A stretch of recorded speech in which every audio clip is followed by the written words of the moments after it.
I played with David Johnson during my junior days, I would say, right from under 19 when David was playing competitive cricket for the first time. I played with him in the S.S. Srinivasan Memorial and then up to Ranji Trophy. In fact, he was a fearless cricketer. We miss him certainly, I would say. He was a fearless cricketer, one thing, David Johnson. He had the pace and he was not tall like any fast bowler, but he was a very skiddy customer. He used to bowl up to 150, but why he could not sustain at the international level? Probably because even though he had pace, he didn't have the control, I would say, and not many variations in his bowling. So that's the reason I think he played only 2 test matches for Team India. When David Johnson made his debut, if you observe, during that era, India always used to have medium pacers who could bowl around 120, 130.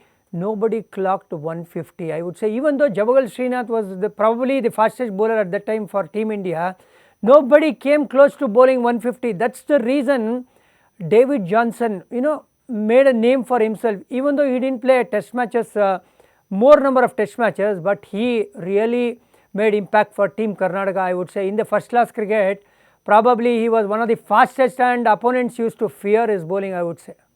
See, he was a fearless cricketer, ready to give 100% at any given point of time. Team always came first for him. He never went for individual goals or milestones. That's the reason everybody liked David Johnson.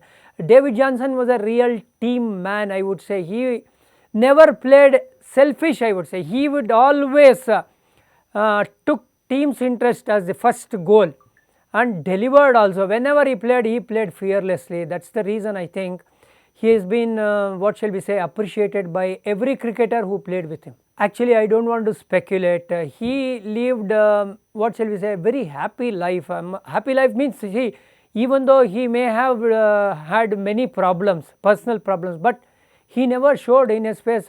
Last time I met him during the Maharaja Trophy, he had come there as a commentator. In fact, he never showed any signs that he was depressed or he was sad like that. He was a happy guy and uncomplicated, I would say, because fortunately or unfortunately he was not known for as thinking cricketer or something like that. So he was a very simple man, uncomplicated man.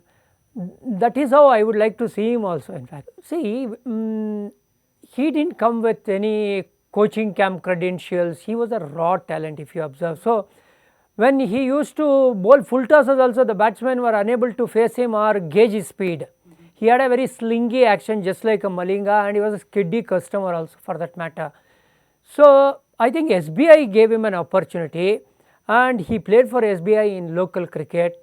And at that point of time, apart from KSA League and YSR tournament, if there was any tournament, that was Baswangudi Cup, and KSA League and YSR tournament used to be only for Karnataka, whereas Baswangudi Cup we could see teams coming from outside, teams from Tamil Nadu and other states used to come and play, and they also saw his talent. That made a mark in his career and certainly played a pivotal role, I would say, in his elevation to Ranji Trophy team or South Zone team, or for that matter Indian team also, I think. See, he was generally David Johnson, if you remember his bowling, he used to pitch up or bowl full length deliveries, majority if you observe, good length or up. Very rarely he used to bowl short balls. As a surprise delivery he used to bowl. So when you obviously pitch the ball up, there is time for ball to swing. That is how he was able to generate that swing, and I would actually wish to tell you that he was a very good exponent of reverse swing also. One particular match in Vijayawada against Andhra, when Andhra were comfortably sitting and going for a draw, and Karnataka was not even getting the first innings lead. After tea, I still remember when the ball started reversing, in space of 5-6 overs, David Johnson cleaned up Andhra and gave crucial first innings lead to Karnataka. That I can never forget in my life.